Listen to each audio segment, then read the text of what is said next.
kids get ready to head back to school, many of them are picking up backpacks based on characters like Frozen, Minions, or Star Wars. But are you making sure those backpacks, this is for you parents, are best for their small bodies? Orthopedist Dr. David T. Newman, author also of popdoc.com, is here with some important information to help parents and kids as well. Welcome. Thank you for being here. Thank you. So you brought some little helpers, but before we get to them, tell us, what is the main thing that parents should keep in mind in terms of backpacks?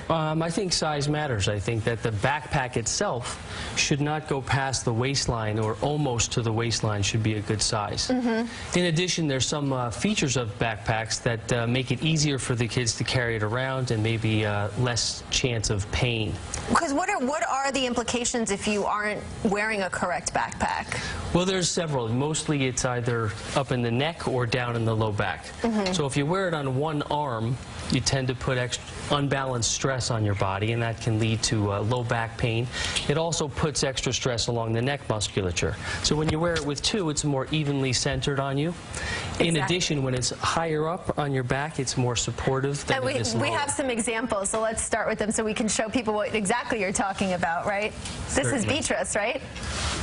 This is Beatrice, and as you can see with this backpack, there's no straps available. The padding is quite light, and on the back of the pack, there's no padding to protect the low back and the bony prominences, so it might not be the optimal backpack. In addition, the straps, when you tighten them as much as you can, they still don't allow the backpack to ride up high to be supportive of the low back musculature. So this is an example of what kind of not to do. Yeah, this is one for a young person with not very much weight. It can be put in the backpack, and it's not as functional as some others. Okay, so who do we have next?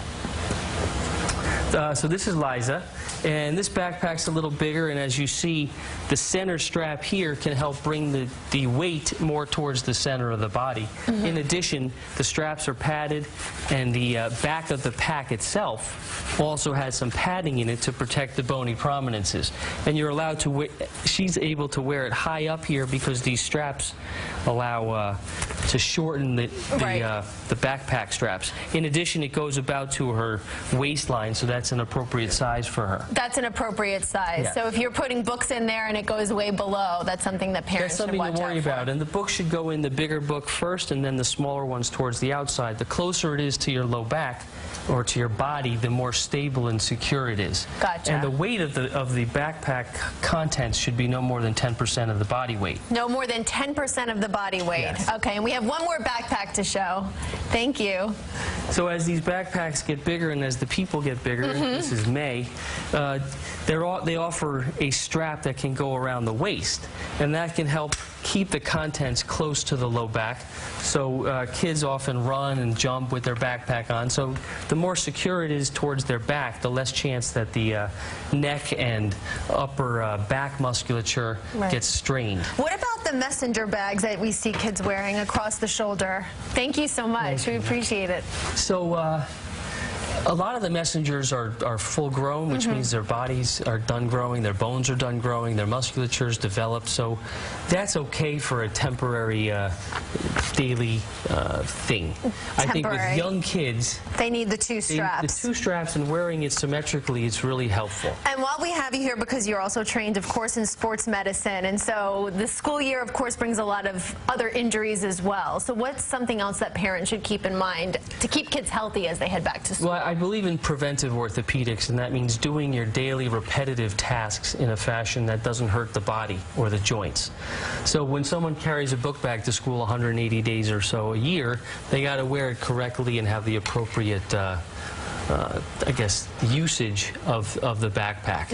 However, when they go to gym or if they're playing in the playground, accidents happen and it's hard to prevent them. Right. You know, so if the kids are trying something new, then potentially they might fall off the monkey bars and scrape, bruise, or cut their bodies, or they can sprain or tear some ligaments or potentially fracture a bone or break a bone. It's sometimes hard to prevent that kind of stuff because kids have to be active and healthy and happy. Other times, you know, if they're playing gym class and they get struck in the head with a ball, they can bruise their brain, and that's a concussion. So these things we can't always avoid, and I think it's about just understanding that the kids have to be aware that these things can happen if they're being very active in school. All right, doctor, thank you so much. And thank you to Beatrice, May, and Liza. We appreciate you all as well. And if you missed any of the tips mentioned, you can head to our website, cbsnewyork.com.